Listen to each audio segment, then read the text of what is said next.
펼치신 예수님께서 공생애를 이루시는 이 이스라엘 사회는 그 당시에 모두 우리처럼 하고 싶은 거 다 할 수 있고 먹고 싶은 거 다 먹을 수 있고 누리고 싶은 거 다 누릴 수 있는 그런 시대가 아니라 어떤 시대였냐면 사람들이 주변에 그쵸 맞아요 식민지 바사국 아니면 로마 제국과 같은 큰 나라들의 억압을 받고 있는 이런 시기였어요.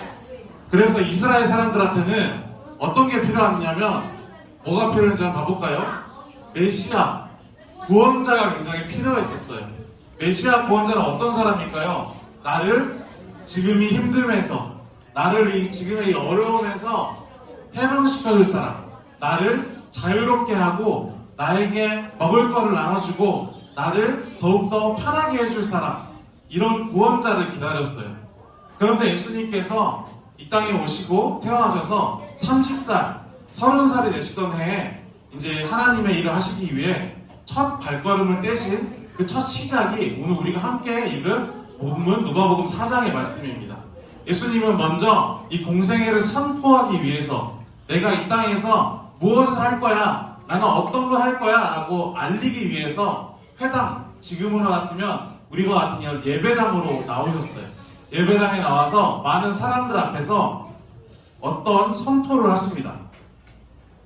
메시아를 기다리는 사람들 앞에 나아가서 예수님께서 이 예배당에 모인 사람에게 자, 내가 이제 어떤 일을 할 거냐면 라고 선포를 하십니다. 그 선포의 말씀이 오늘 우리가 함께 읽은 누가복음 4장 18절과 19절의 내용입니다.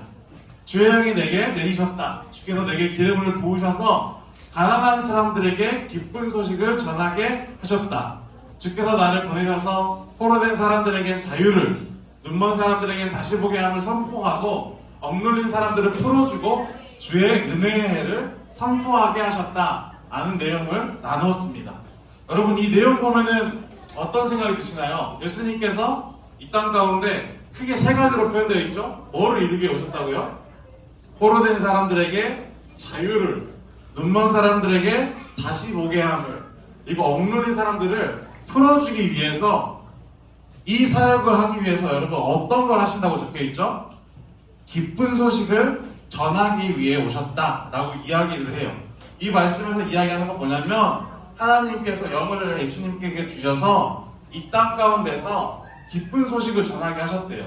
근데 이 기쁜 소식을 통해서 이 땅 가운데 이루어지는 게 뭐냐면 포로된 사람들에게 자유를, 눈먼 사람들에게 다시 보게 해야 됨을, 억눌린 사람들에게 풀어짐이 주어진다 라고 이야기를 하는 거죠.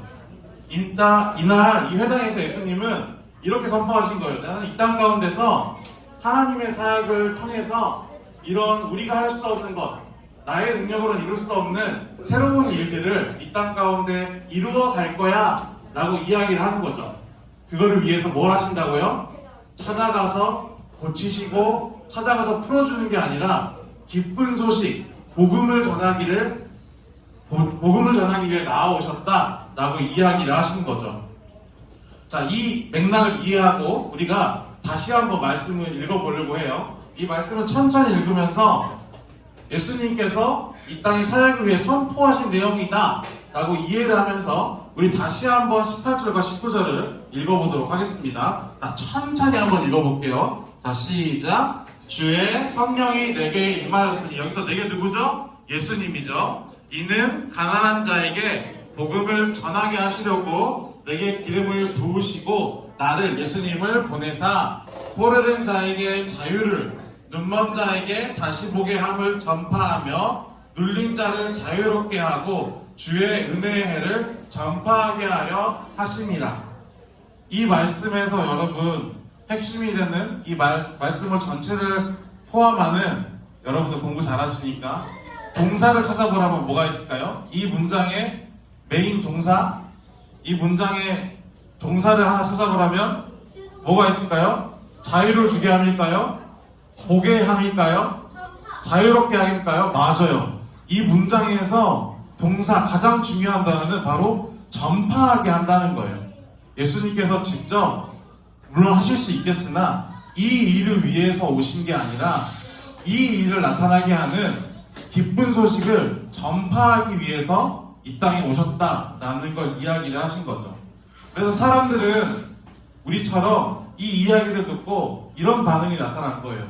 아, 드디어 우리를 구원할 메시아가 오셨다. 우리를 해방시킬 구원자가 오셨다. 라고 생각을 하면서도 그 마음편에는 어떤 기대를 했냐면, 이들의 기대는 이제 이 구원자가 오셨으니까 나의 먹을 것이 해결되고, 이제 구원자가 메시아가 오셨으니까 나의 막힘, 공부하는 거 어려운 거, 구원자가 오셨으니까 갑자기 공부가 잘 되게 되고, 학교 생활하기 힘들었는데 구원 메시아가 오셨으니까 내 학교 생활이 갑자기 편해지고, 어떻게 이번 주에 쓸 용돈이 부족했는데 내 구원자가 오셨으니까 갑자기 용돈이 생기고, 이런 걸 기대했을지 모르겠어요. 그런데 오늘 우리가 함께 나눈 이 말씀에서 어쩌면 사람들은 예수님의 이 선포, 공생애를 알리신 이 선포를 보고 자신들의 바람이나 나의 체험에 대한 기대를 했을지 모르겠지만, 오늘 우리는 이 말씀을 보고 예수님께서 공생애를 선포하심으로 우리가 기대해야 될 게 무엇인지를 한번 명확하게 이야기를 해보고 마무리를 하려고 합니다.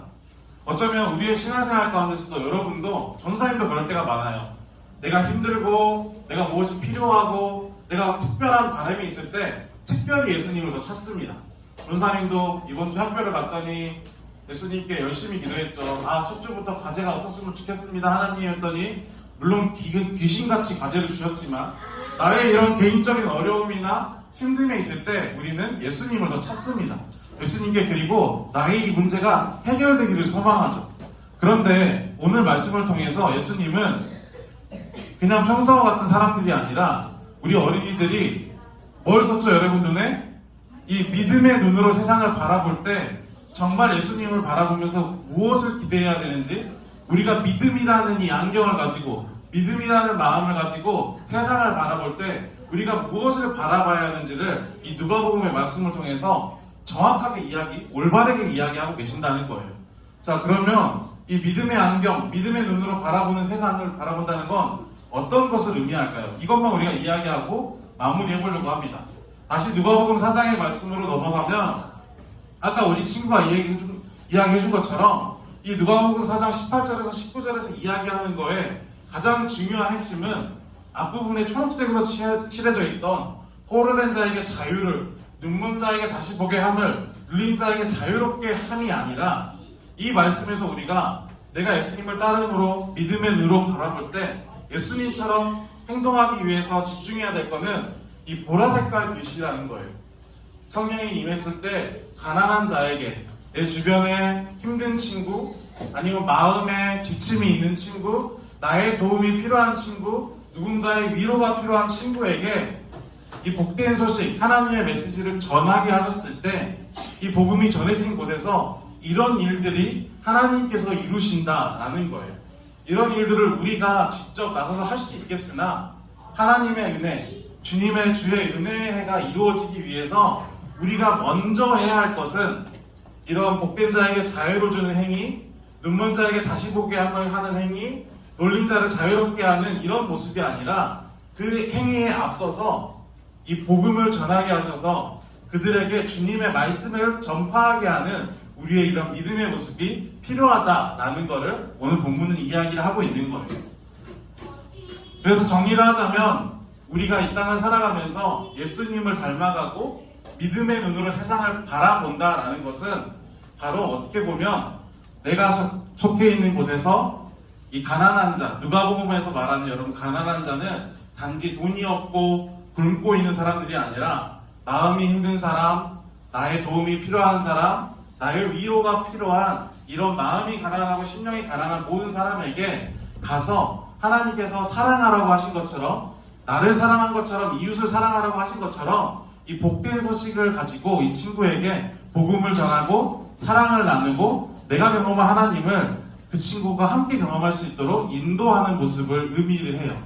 믿음의 눈으로 세상을 바라본다는 건 그냥 나를 위해 기도하고 나만 위해 신앙생활 하면서 나의 부족함과 나의 어려움을 채우고자 하는 것이 아니라, 힘든 친구, 어려운 친구, 주변에 나의 도움과 위로가 필요한 이웃에게 가서 위로해주고 사랑해주고 함께해줌으로 하나님께서 나에게 주신 마음을 그들에게 향하게 하는 이런 복음의 모습, 믿음의 모습이 바로 우리가 믿음으로 세상을 바라보는 모습이라는 걸 기억했으면 좋겠어요. 이 말씀을 바라보면서 우리가 기억해야 될 것은 자유, 다시 보게 함, 자유로움이 아니라 이것들은 하나님께서 하실 일이고 우리가 할 일은 가난한 자들에게 가서 복음을 전하게 하는 것이다 라는 걸 꼭 기억했으면 좋겠어요. 그렇기에 예수님께서는 이 말씀 복음을 들고 이스라엘로 향하신 거예요. 그냥 가서 큰 제국들을 권능한 힘으로, 정말 전지전능하신 이 힘으로 무너뜨리고 그들을 해방시키는 게 아니라 가난한 곳에 가서 말씀을 전하시고 스스로 희생하시고 마지막에 어디까지 가셨죠, 여러분? 십자가에까지 못 박히셔서 죽으시면서까지도 그들을 사랑했던 이유는 이렇게 선포하셨기 때문이에요.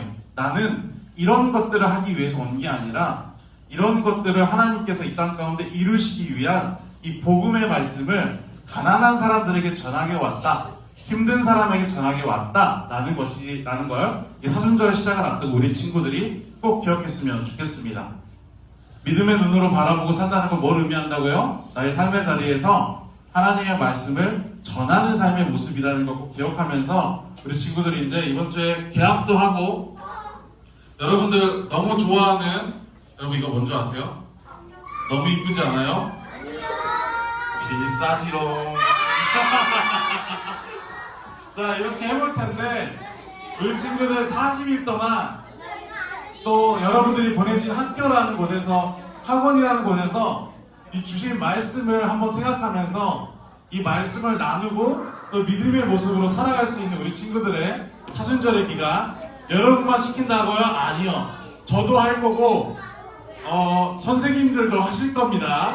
그러니까 여러분 같이 검사하는 거예요. 선생님들은 너네 검사하고 너네들은 선생님 검사하는 거예요. 자, 그렇게 하면서 우리가 이 하나님 말씀을 전하며 사는 사순절을 한번 우리가 함께 동행해 보도록 하겠습니다. 자, 우리 말씀 기억하면서 기도하고 마무리하겠습니다. 두 손 모으시고 두 눈 감고 마무리하겠습니다. 하나님, 오늘 말씀을 기억합니다. 주의 성령이 내게 임하셨으니 이는 가난한 자에게 복음을 전하게 하라는 이 말씀을 우리가 기억합니다.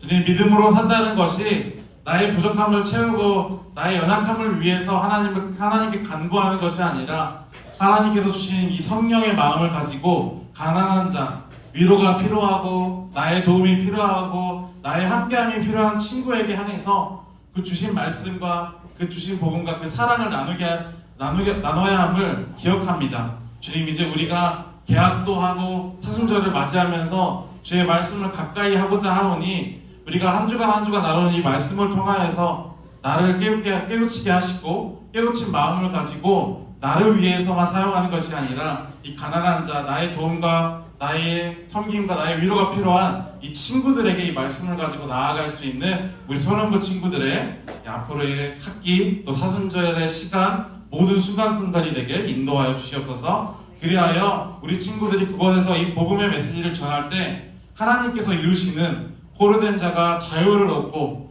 눈먼 자가 다시 보게 되고 눌린 자가 자유롭게 되는 이 주의 은혜의 해가 이루어져 가는 것을 우리 친구들이 경험하고 또 고백할 수 있는 우리 친구들의 삶의 모습으로 인도하여 주시옵소서. 그렇게 해주실 수 믿고 감사드리며 우리를 사랑하시기를 끝까지 사랑하시는 예수님의 이름으로 기도드렸습니다. 아멘.